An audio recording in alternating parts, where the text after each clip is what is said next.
സർക്കാർ കാണിച്ചിരിക്കുന്ന കള്ളക്കളിയല്ലേ മനസ്സിലാക്കേണ്ടത്. കാരണം വഖഫ് ട്രൈബ്യൂണലിൽ കേസ് നടക്കുക. വഖഫ് ട്രൈബ്യൂണലിൽ ഭൂമി കൊടുത്ത സേട്ടിൻ്റെ കുടുംബം പറയുന്നു ഇത് വഖഫ് ഭൂമിയല്ല.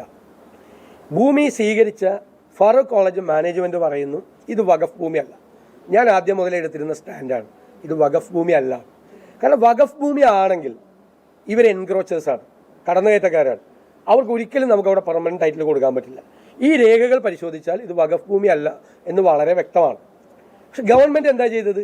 ട്രൈബ്യൂണലിൻ്റെ അടുത്ത് നിന്ന് ഒരു അനുകൂലമായ തീരുമാനം, മുനമ്പം നിവാസികൾക്ക് അനുകൂലമായ തീരുമാനം വരുമെന്ന് കണ്ടപ്പോൾ സർക്കാരിൻ്റെ നിർദ്ദേശപ്രകാരം വഖഫ് ബോർഡ് ഹൈക്കോടതിയിൽ പോയി സ്റ്റേ വാങ്ങിച്ചു.